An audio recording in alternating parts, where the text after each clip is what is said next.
Saya Anggi Sulastri akan memaparkan hasil review terhadap buku dengan judul Cinta Bahasa Indonesia, Cinta Tanah Air untuk Mahasiswa Seni. Bab 1 Pendahuluan. Bagian A Latar Belakang. Dengan adanya buku review ini, mahasiswa dapat melihat suatu bacaan dari sudut pandangnya sendiri. Kemudian adapun tujuan dari penulisan buku review ini adalah menambah wawasan terutama bagi penulis dan pembaca dalam mengetahui kelebihan dan kekurangan dari buku tersebut. Kemudian manfaat dari penulisan buku review ini membantu pembaca mengetahui gambaran dan penilaian umum dari sebuah buku atau hasil karya lainnya secara ringkas. Bab 2 Ringkasan buku. Adapun subbab pada buku tersebut diantaranya Bab 1 Hakikat Bahasa dan Kedudukan Bahasa Indonesia sebagai MPK di Perguruan Tinggi Seni. Bab 2 Bentuk-bentuk kebahasaan berdasarkan konteksnya. Bab 3 Pendayagunaan bahasa. Bab 4 Tema dan topik. Bab 5 Persyaratan dan prinsip penulisan ilmiah. Bab 6 Karakteristik makalah ilmiah dan artikel ilmiah. Bab 7 Tata tulis ilmiah. Bab 8 Penerapan kaidah ejaan.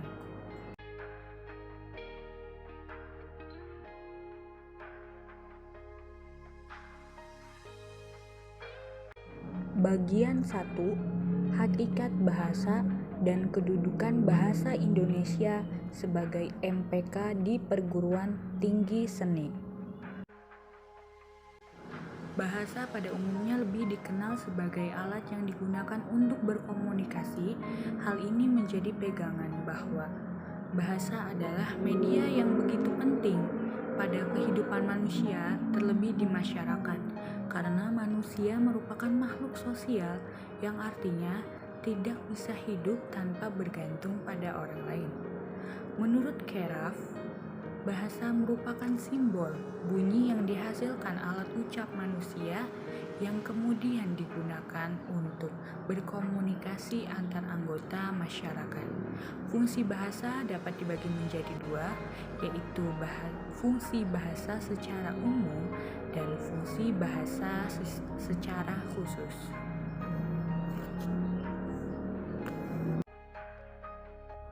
Menurut perkembangan serta pendapat para ahli, bahasa Indonesia berasal dari bahasa Melayu. Perkembangan bahasa Melayu di Nusantara terdiri dari 4 tahapan, yaitu bahasa Melayu pada zaman Sriwijaya, kemudian bahasa Melayu pada zaman Kerajaan Malaka, bahasa Melayu pada zaman Belanda, serta proses perubahan bahasa Melayu menjadi bahasa Indonesia. Kedudukan bahasa Indonesia sendiri secara resmi menjadi bahasa nasional setelah diikrarkannya Sumpah Pemuda pada tanggal 28 Oktober 1928. Bahasa Indonesia memiliki kedudukan sebagai bahasa nasional. Menurut penulis, secara keseluruhan bagian bab 1 ini merupakan hal dasar yang harus diketahui mahasiswa menyangkut pengerjaan tugas, sehingga sebelum menjelaskan lebih rinci, maka penulis berusaha untuk menjelaskan terlebih dahulu apa itu hakikat dari bahasa. Bagian 2 Bentuk-bentuk kebahasaan berdasarkan konteksnya. Adapun ragam bahasa berdasarkan penuturnya. Yang pertama, idiolek. Macam idiolek ini dapat berupa pilihan kata, gaya bahasa, susunan kalimat pada pembicaraan, serta warna suara yang dikeluarkan, dan masih banyak lagi. Kemudian yang kedua, dialek dibedakan berdasarkan tata bunyinya, tekanan turun naiknya nada, dan panjang pendeknya suara. Yang ketiga, kronolek atau dialek temporal merupakan variasi bahasa yang digunakan masyarakat pada masa tertentu. Keempat, sosiolek atau dialek sosial merupakan variasi bahasa yang berhubungan dengan status, golongan, dan kelas sosial penuturnya. Kemudian ada pula ragam bahasa berdasarkan pemakainya. Ragam bahasa yang berhubungan dengan pemakainya atau fungsinya atau keperluan disebut dengan fungsiolek, ragam, atau register. Ragam dilihat dari segi keformalannya. Ragam beku, ragam formal, ragam usaha, ragam santai, dan ragam akrab. Pada bab 2 ini penulis menjelaskan bahasa berdasarkan konteksnya. Kemudian dijelaskan pula bahwa di dalam bahasa terdiri dari beberapa sistem dan subsistem. Namun pembahasan itu semua tidak akan luput dari pembahasan penggunaan bahasa Indonesia secara baik dan benar. Hal ini sangatlah penting karena dalam perkuliahan kita memerlukan tatanan bahasa Indonesia yang baik sesuai dengan kaidah ilmiahnya. Bagian 3. Pendayagunaan bahasa. Pada buku tersebut menyebutkan adanya 3 pendayagunaan bahasa, diantaranya yaitu tata kata, tata kalimat, dan tata paragraf. Diksi sangat berkaitan dengan pemilihan kata dan pilihan kata. Kalimat merupakan susunan kata yang memiliki fungsi untuk mengungkapkan gagasan atau pikiran seseorang. Paragraf adalah kesatuan bahasa tulis yang terdiri dari beberapa kalimat. Selain bab sebelumnya yang membahas tentang hakikat bahasa, kemudian membahas tentang ragam bahasa juga. Selanjutnya juga ada pendayagunaan bahasa. Pada bab ini penyusun membahas tentang unsur-unsur pembangun pada bahasa seperti diksi, kalimat, dan paragraf. Bagian 4. Tema dan topik. Selanjutnya membahas tentang tema. Secara sederhana bila diartikan, tema adalah sesuatu yang telah diuraikan atau sesuatu yang telah ditempatkan. Sedangkan topik menurut Wijono, topik merupakan sebuah ide yang berfungsi mengikat keseluruhan uraian, deskripsi, penjelasan, dan seluruh pembuktian. Topik yang menarik bagi penulis akan meningkatkan gairah mengembangkan tulisannya serta mengundang minat pembaca pula. Dalam topik juga diperlukan adanya data. Data merupakan bagian penting dalam membuktikan. Dalam pembatasan masalah harus didukung dengan data yang relevan. Kemudian pandangan penulis, pembahasan pada bab 4 semakin luas, bukan hanya tentang bahasa saja, tetapi lebih fokus lagi pada tema atau topik. Ketika akan menulis sesuatu karya ilmiah, pastinya kita memerlukan adanya topik dan tema. Bagian 5. Persyaratan dan prinsip penulisan ilmiah. Penulisan persyaratan ilmiah yang pertama adalah terstruktur atau tersusun rapi, kedua sistematik yang artinya beraturan, yang ketiga metode cara yang digunakan, yang keempat objektif artinya sesuai dengan kenyataan, yang kelima logis atau dapat diterima oleh akal. Adapun prinsip penulisan ilmiah diantaranya faktualitas, intelektualitas, konsistensi, kontinuitas, transparan, dinamis, netralitas, dan unity. Pandangan setelah membahas tema dan topik pada bab sebelumnya, langkah selanjutnya yang harus diketahui oleh seorang mahasiswa adalah persyaratan dan prinsip penulisan karya ilmiah, sehingga memudahkan mahasiswa pemula yang akan mulai membuat sebuah karya ilmiah setelah mengetahui dasar-dasarnya. Bab 6. Karakteristik makalah ilmiah dan artikel ilmiah.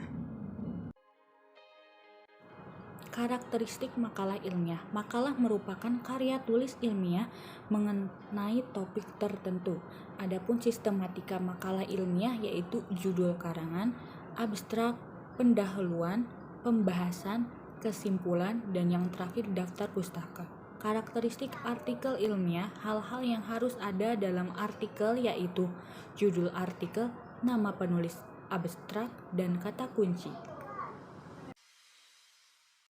Pandangan penulis tahap selanjutnya adalah hal yang sering mahasiswa lakukan.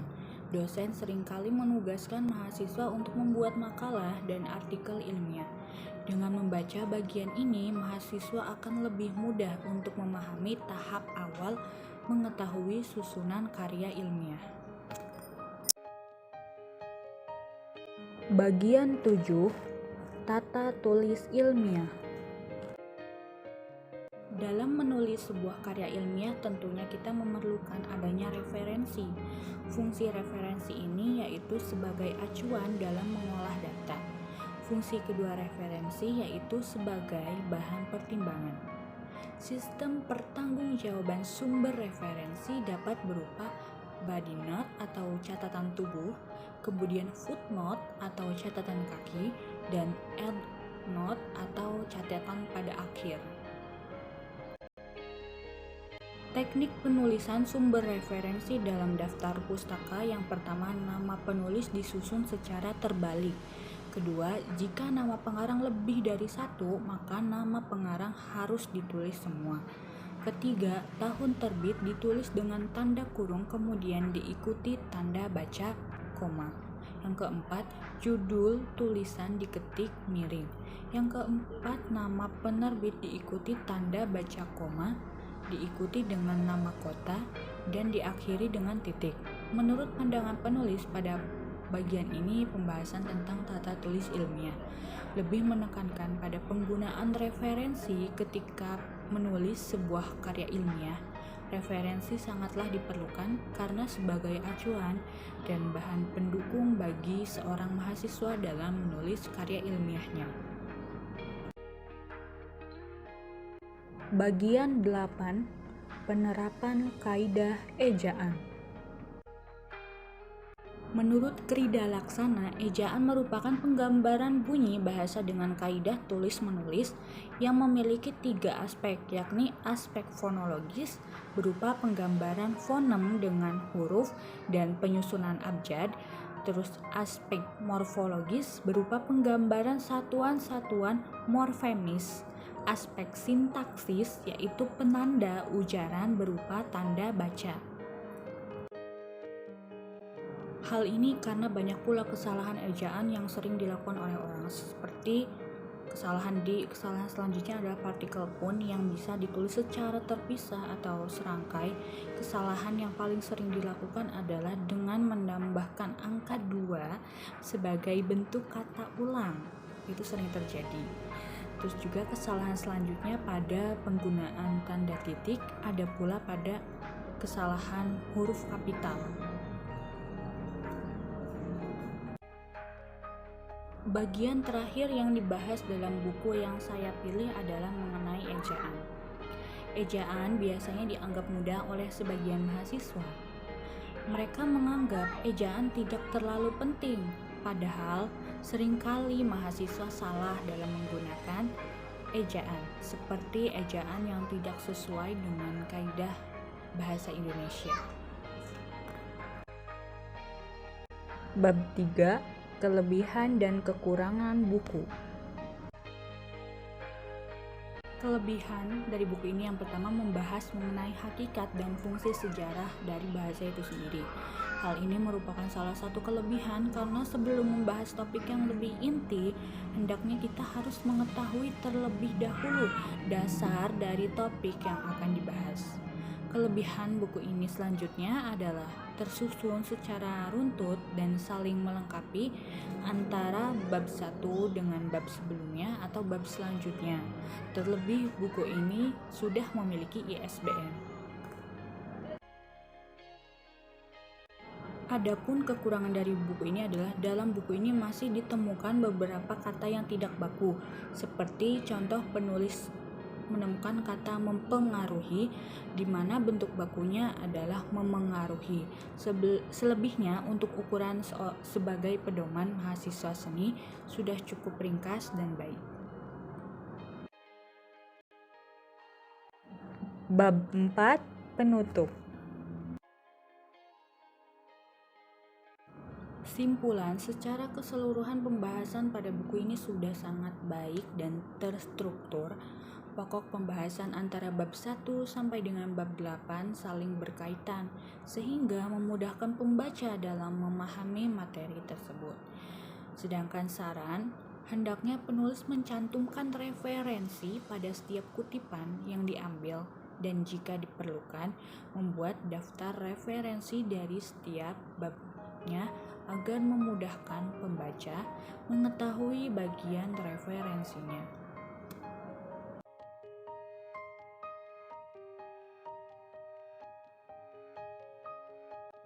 Hanya itu yang dapat saya sampaikan. Semoga dapat menambah wawasan untuk teman-teman semua. Mohon maaf jika masih terdapat kesalahan dalam pengucapan atau sebagainya.